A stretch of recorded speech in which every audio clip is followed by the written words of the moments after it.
Just another nameless face lost in the noise of New Orleans' French Quarter. A leukemia patient who wasn't just painting for recognition, she was painting to survive. Every brushstroke was a battle, every sale a step closer to the chemotherapy she couldn't afford. Most people walked by, too busy, too indifferent, until one man stopped. A billionaire, a philanthropist, and in true fashion for a man known for his generosity, he didn't just buy a painting. He changed her life forever.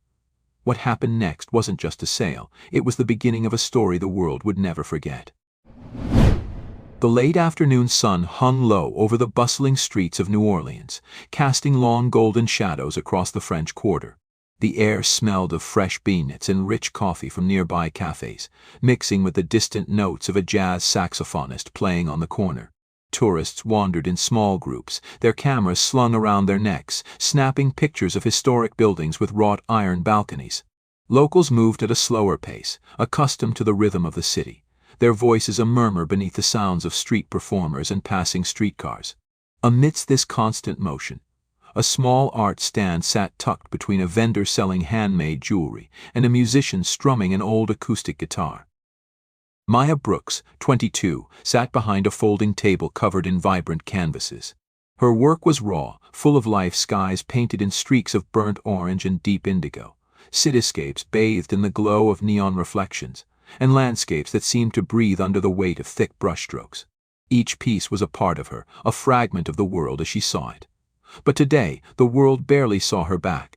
People passed by, their gazes flickering to the stand before shifting away, uninterested or indifferent. Some slowed their steps just long enough to read the small, handwritten sign propped against the table. Each painting is a hope, I'm fighting leukemia. A few passers-by glanced at the sign, their expressions shifting to quiet sympathy, but their feet kept moving. Sympathy didn't pay hospital bills. Maya had learned that early on, in the sterile corridors of the Oxner Medical Center, where doctors spoke in measured tones, careful and clinical. The words had lost their sting over time relapse, treatment plan, out-of-pocket costs, but what never dulled was the weight of knowing how much her illness was draining her family. Her mother worked double shifts at a diner, her father picked up whatever extra hours he could at the mechanic shop, and still, the hospital bills piled up like a wall she couldn't climb. The next round of chemotherapy was her last shot, but the cost was staggering. They had nothing left. So, she had come here, to Royal Street, where artists lined the sidewalks, selling their work to tourists looking for souvenirs that held a little more soul. Maya wasn't looking for charity. She wasn't asking for donations. She was fighting back in the only way she knew how with her art. But the fight was harder than she had imagined. A middle-aged woman in a linen dress paused in front of the stand, tilting her head as she admired a painting of a sprawling oak tree silhouetted against a twilight sky. Hope sparked in Maya's chest, fragile and fleeting. "How much is this one?" the woman asked, her voice warm, almost motherly. $80, Maya said, trying to keep her voice steady. The woman exhaled softly, the way people did when they wished they could say something else. "Oh, honey, I wish I could help. It's beautiful, really." She smiled, a sad little thing, then walked away. Maya forced herself to nod, to smile back, to act as though she didn't hear that kind of response a dozen times a day. A man in a fitted suit slowed just long enough to glance at her sign. His mouth pressed into a thin line. He turned and walked off without a word. An older couple, dressed like tourists, paused to admire a sidescape painting. The husband reached for his wallet, and for a moment Maya's heart climbed into her throat. But then his wife touched his arm, shaking her head, and they kept moving. By midday, the heat pressed down on her like a weight. Her body, already weakened from treatments, ached from sitting on the metal stool too long. The dizziness that had become an unwelcome part of her life crept in, making the edges of her vision blur for a moment. She exhaled slowly, gripping the table, forcing herself to focus. Giving up wasn't an option. She had spent the last week pouring every ounce of energy into these paintings, knowing that each brushstroke wasn't just about art anymore, it was about survival. If she could sell enough, if people saw value in what she created, maybe, just maybe, she could afford the treatment that could save her life. But hope was a fragile thing. A man in a leather jacket sauntered up, his sunglasses perched on his head, hands tucked in his pockets. He eyed the paintings, lips twisting into a smirk. "Nobody buys real art anymore, kid," he muttered. "You should try selling prints, or, I don't know, get on TikTok or something." Maya's hands curled into fists in her lap. She swallowed down the sharp retort, sitting on her tongue, letting the words settle like stones in her chest. She had dealt with people like him before, the ones who didn't understand, who thought dreams weren't worth chasing unless they came with guarantees. "I don't need advice," she said simply. "I just need to fight." The man snorted but didn't argue. He walked away, blending into the crowd like he had never been there. Maya let out a slow breath, shaking off the frustration. Somewhere in this city, maybe today, maybe tomorrow, someone would see her. Someone would recognize the worth in what she was doing, not as an act of desperation but as proof of resilience. She just had to hold on until then. For now she sat there, hands resting on her knees, watching the world move around her, feeling both invisible and exposed all at once. She had sold one painting so far. One. Every time someone glanced her way, hope flared in her chest, only to flicker and fade when they kept walking. The afternoon sun dipped lower, stretching shadows across the pavement. Another hour passed, then another, and still the painting sat untouched, like secrets no one wanted to hear. Maya reached for her water bottle, her fingers trembling slightly as she took a sip. Her body was fighting against her, but she wasn't done yet. Because one way or another she was going to win this battle, and she wasn't waiting for a miracle. She was making one. The late afternoon heat had settled into every inch of the street, pressing against Maya's skin like an unbearable weight. Her muscles ached, not just from sitting for hours, but from the slow, gnawing exhaustion that had become a permanent part of her life. The weight of leukemia was more than just physical, it was the quiet, crushing presence of knowing she was running out of time. And yet, despite the ache, despite the fatigue humming in her bones, she stayed.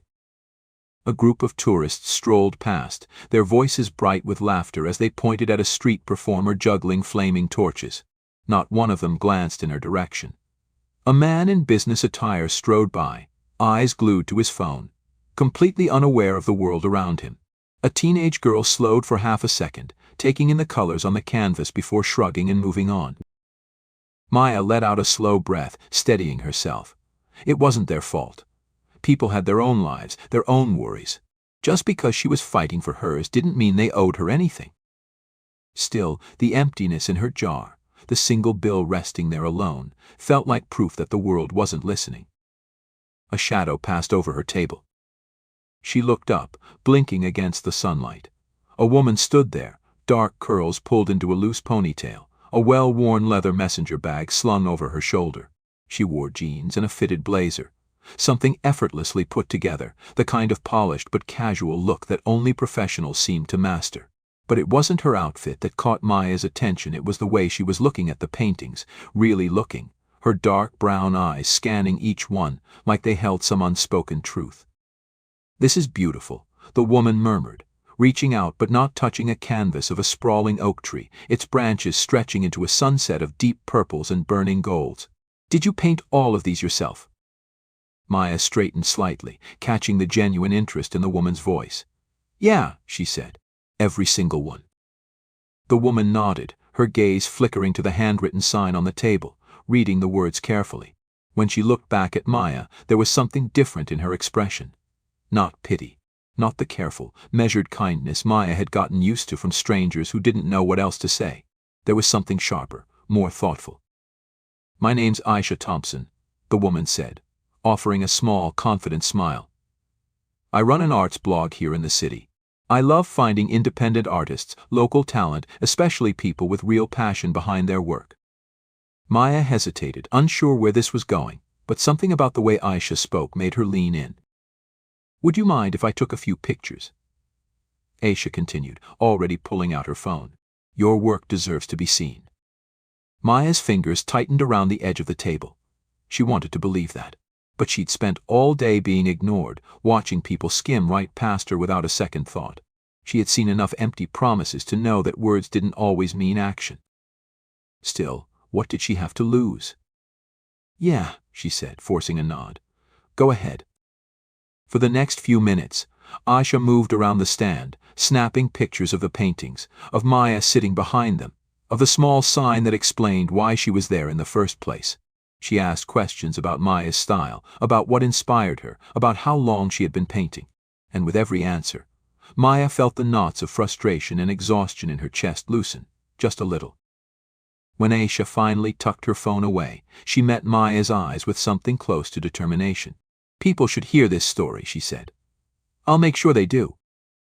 Maya wanted to believe that, but she had learned not to put too much faith in hope.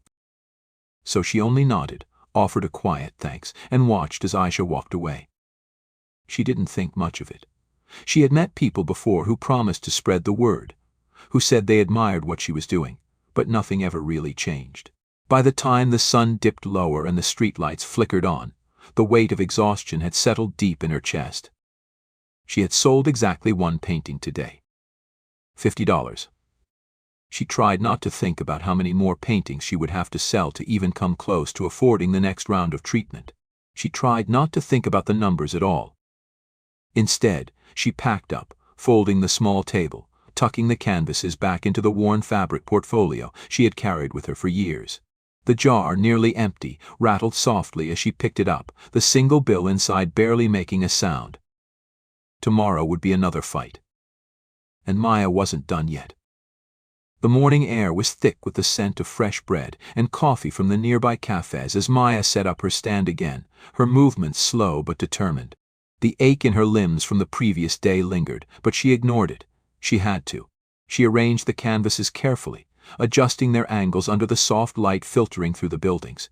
The tourists were already moving through the French Quarter, some with cameras around their necks, others sipping iced lattes as they strolled past the street vendors. Maya glanced at her nearly empty tip jar, the same crumpled bill from yesterday still sitting inside, and exhaled slowly. Today had to be better. It had to be. She barely had time to settle onto her stool before she noticed something different. A couple of pedestrians slowed as they passed her stand, not just glancing but actually stopping. A man in a dark hoodie took out his phone, reading the small sign she had propped up, his eyebrows furrowing slightly before he snapped a quick picture. A woman whispered something to her friend, pointing at Maya's paintings. The shift was small, subtle, but it was there. Then, her phone vibrated. She pulled it from her pocket, her fingers stiff from the lingering morning chill. A text from Lucas, her best friend. Dude, check this out. A link followed. Maya clicked it, and the second the page loaded, her breath caught. Aisha's article. It was there, in black and white, on the front page of Nole Arts magazine. Fighting for art, fighting for life. The young painter turning canvases into hope. The words blurred for a moment as Maya's pulse pounded in her ears. She scanned the paragraphs, taking in the story that was now out in the world. Aisha had captured everything, from the way Maya had grown up sketching in the back of her father's auto shop to the way she had poured herself into her paintings after her diagnosis. It wasn't a sob story, not some plea for pity. It was real. It was about resilience. Maya barely had time to process it before something else happened. A customer walked up. A real one. Not someone stopping to offer empty sympathy or a regretful shake of the head. A woman in her early 40s, wearing a blouse and jeans, her expression serious but kind. Are these yours? She asked, gesturing toward the canvases. Maya nodded, her voice catching for a split second before she found it. Yeah, they're mine. The woman's gaze lingered on a side-escape bathed in deep blue and gold, lights shimmering in the painted streets as if they were real. This one. How much? Maya swallowed. 100. The woman nodded. No hesitation. She pulled out her wallet, and just like that, Maya felt the soft weight of crisp bills pressed into her palm. The moment hit her all at once. This wasn't charity. The woman hadn't read the sign and sighed sympathetically. She had seen the painting, wanted it, and bought it. Maya blinked, her fingers tightening around the money, trying to ignore the way her chest ached with relief. Thank you, she said, her voice quieter than she intended. The woman just smiled, tucking the painting under her arm as she walked away. And then another. A couple stopped, flipping through the canvases, talking in low voices about which one would go best in their living room. Then a young man, maybe a college student, hesitated before finally pulling out his wallet for a smaller piece, shaking his head as if he couldn't believe he was actually buying real art. It was happening. Aisha's article had done more than just tell Maya's story. It had brought people to her. People who saw her, not as a struggling girl in need of help, but as an artist. The afternoon passed in a blur of transactions and conversations. By the time the sun had shifted to cast golden light through the buildings, Maya had sold 7 paintings. 7. More than she had sold in the past 2 weeks combined. And yet, she knew this was only a start. Because even as she counted the money at the end of the day, even as she felt the smallest, most fragile weight of hope settle in her chest, she also knew the truth: it still wasn't enough. Not for what she needed. And she had no idea that the biggest moment of her life was about to arrive. The next morning, Maya arrived earlier than usual, the weight of exhaustion still clinging to her limbs, but there was something else beneath it now: momentum. The day before had been different. For the first time, people had stopped, really stopped, not out of pity, not out of obligation, but because they saw something in her art that spoke to them. It had felt real, like a crack in the wall she had been pushing against for so long. But cracks weren't enough. She needed a door. She unfolded her table with careful hands, her muscles sore from lugging her canvases home the night before. As she arranged them, she took a moment to step back, to study them the way a customer might.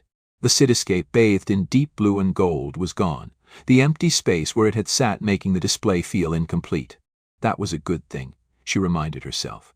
It meant something had shifted. People were noticing. She barely had time to sit before she felt it again. The difference.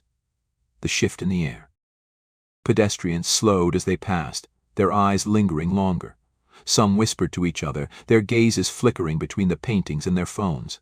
A young woman, no older than Maya, clutched her friend's arm, nudging her toward the stand. "That's her," the girl whispered, just loud enough for Maya to catch. "The one from the article." Maya's pulse kicked up, her fingers tightening around the edge of the table. It was working. Aisha's piece had made its way into the city's bloodstream, spreading faster than Maya had dared to hope. Then, another surprise. A woman in her mid-30s, dressed in sleek athletic wear, approached with confident strides, her sunglasses pushed to the top of her head. She held up her phone, the screen glowing with an article. Maya instantly recognized Aisha's piece. "I read this last night," the woman said, glancing from her screen to Maya. "You're incredible. Your work, your story, it's inspiring." She paused, scanning the table, then pointed to a piece Maya had finished just 2 nights ago, a painting of the French Quarter at dusk, lanterns glowing along the cobblestone streets, the sky melting from soft lavender to deep indigo. "How much?" Maya swallowed hard, heat prickling at the back of her neck. 200. The woman didn't even hesitate. She reached into her purse, pulled out her wallet, and handed over a stack of crisp 20s. Maya took them with trembling fingers, barely able to believe this was happening. Then another customer came, and another. By noon, she had sold 4 paintings, more than she ever had in a single morning. It was dizzying, watching her work disappear from the table one by one, feeling the weight of real money in her hands. Not enough to cover her treatment, not yet, but enough to believe. She had started the day hoping she would sell a few pieces. By midday, she was praying she had enough paintings left. Then her phone buzzed. She almost ignored it, but something made her glance down. A message from Lucas. "Dude, check Twitter, right now."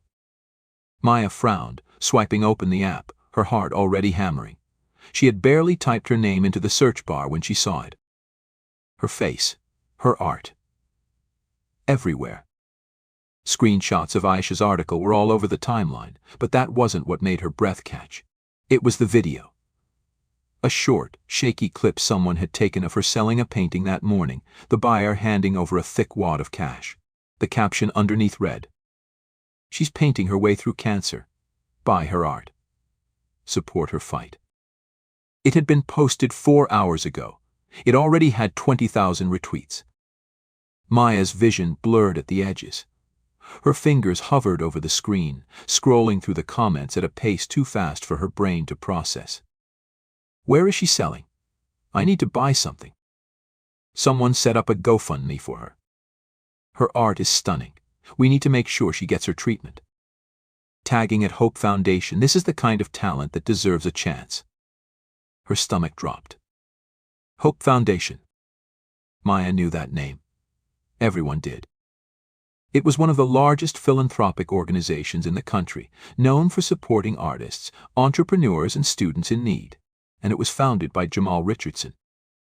Her chest tightened, her breath coming shallow. She blinked hard, forcing herself to stay grounded, to remind herself that nothing had changed. Just because someone tagged them didn't mean they would see it. Just because thousands of people were sharing her story didn't mean it would reach the right eyes. But for the first time since she had set up her table on this street, she wondered if maybe, just maybe, this fight wasn't hers alone anymore. The late afternoon sun dipped lower in the sky, casting elongated shadows over the streets of New Orleans. The once steady hum of the French Quarter had swelled into a lively murmur, tourists bargaining at market stalls, musicians tuning their instruments, the rhythmic clang of streetcars in the distance. But for Maya, the world had shrunk to the small space in front of her table, her phone screen still glowing in her trembling hands. The Twitter post was still climbing 50,000 retweets now, comments rolling in faster than she could process. People wanted to buy her art. People wanted to help. But the one name she kept seeing over and over again, Hope Foundation, made her pulse pound in her ears. Maya squeezed her phone in her palm, forcing herself to breathe. This wasn't the first time social media had lifted someone out of the shadows, but that didn't mean she should get her hopes up. The internet moved fast, but it also forgot fast. She knew that better than anyone. Still, something had shifted. People were stopping at her table without hesitation, flipping through her canvases with genuine curiosity. A middle-aged man in a tailored jacket pulled out his wallet without even asking for a price, handing her 3 crisp $100 bills for a single piece. A group of college students debated between 2 paintings before deciding to buy both, pooling their money together like it was some unspoken mission. And then it happened. A ripple in the crowd, a strange, quiet shift, the kind that spread before a storm. At first, Maya didn't understand why people had started looking toward the sidewalk across from her. A woman gasped. A murmur spread. A man pulled out his phone, holding it up as if capturing something monumental. Maya's heartbeat stumbled. A tall figure, broad shoulders, tailored dark suit, and a presence that commanded attention even in a city where celebrities weren't rare, stepped through the throng of pedestrians. The people recognized him instantly. Jamal Richardson. The billionaire, the philanthropist, the CEO whose name had been echoing through Maya's phone all afternoon.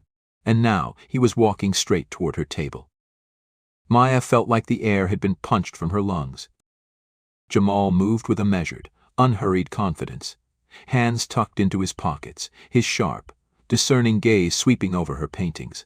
He looked exactly like he did in magazine covers and televised interviews, charismatic, self-assured, the kind of man whose presence could silence a room without him saying a word. But here, on this street, among the crowd that had gathered in stunned silence, he wasn't a businessman in a corporate boardroom.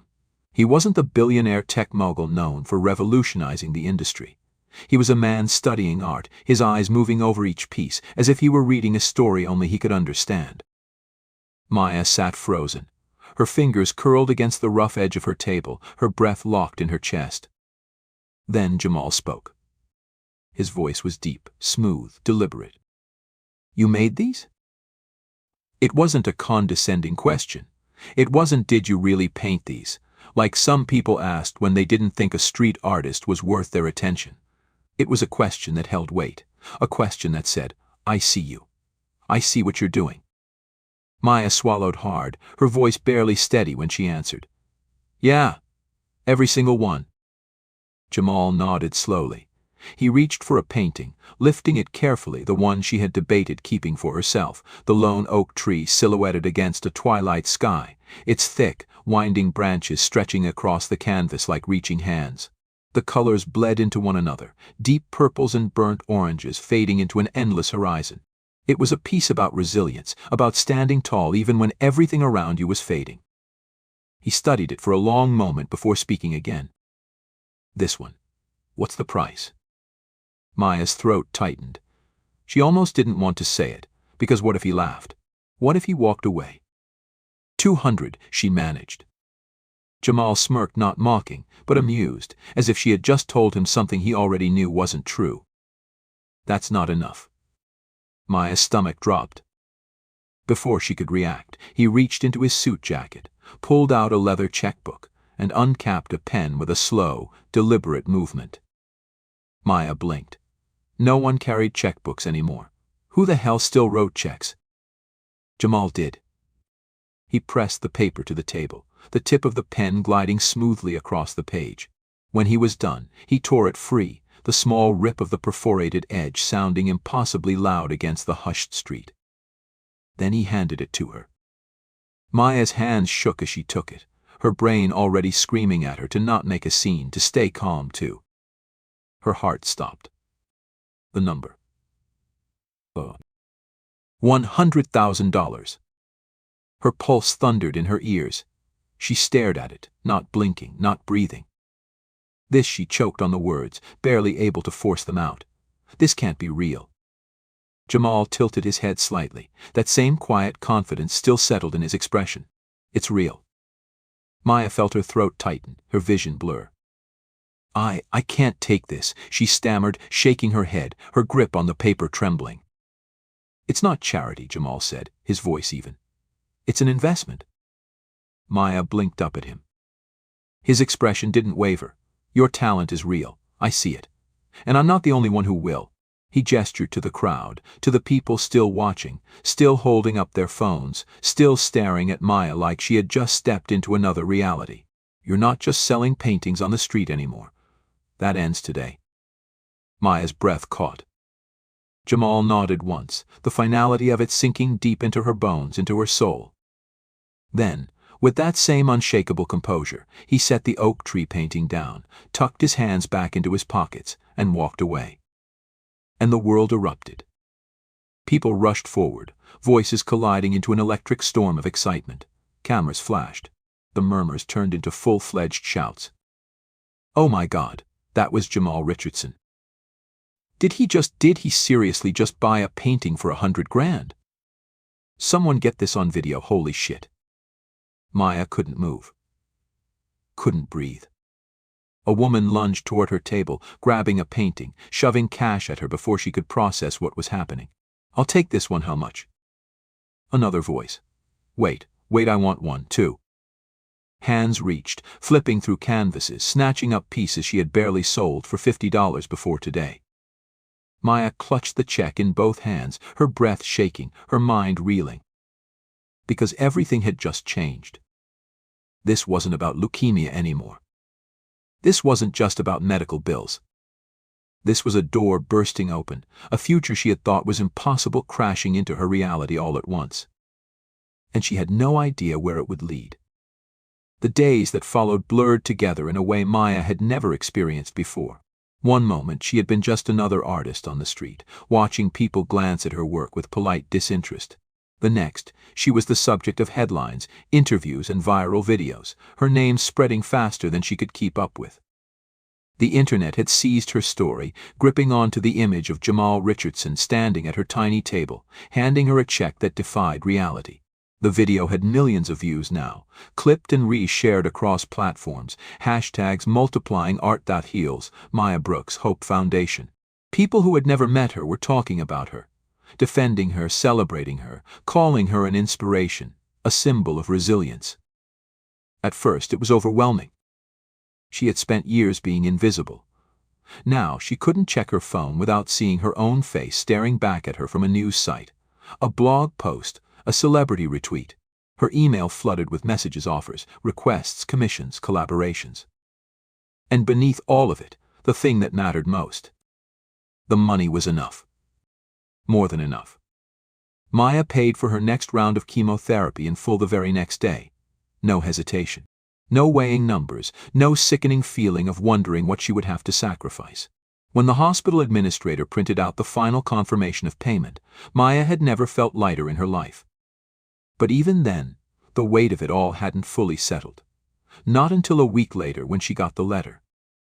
It arrived in a black envelope, unmarked except for the embossed Hope Foundation logo in the corner. The second she saw it, her pulse kicked up, the breath catching in her throat. She peeled it open with unsteady fingers, unfolded the thick cardstock inside, and saw the handwriting. Not typed. Not some standard "congratulations, we support you" nonsense. Jamal Richardson had written it himself. Maya, your fight reminds me why stories matter, why art matters. People will tell you that luck brought you here, that you were in the right place at the right time. Don't believe them. You did this. You kept showing up. You kept fighting. And you proved before anyone else believed that your work was worth seeing. Don't stop now. Keep painting. Keep telling your story. And when the time comes, help someone else do the same. Jamal. Maya's fingers tightened around the edges of the letter. She closed her eyes, taking a slow, steadying breath. She had spent so much time fighting to survive that she had never let herself think past it. Never let herself imagine a life beyond hospital rooms, beyond scraping together money for treatments, beyond just trying to make it to the next month. Now, for the first time in years, she wasn't just surviving. She was standing at the edge of something bigger, something she had never let herself believe could be real. And she wasn't afraid anymore. Maya set the letter down carefully, turned to the blank canvas propped up against the wall, and picked up her brush. Because this was just the beginning. Join us to share meaningful stories by hitting the like and subscribe buttons. Don't forget to turn on the notification bell to start your day with profound lessons and heartfelt empathy.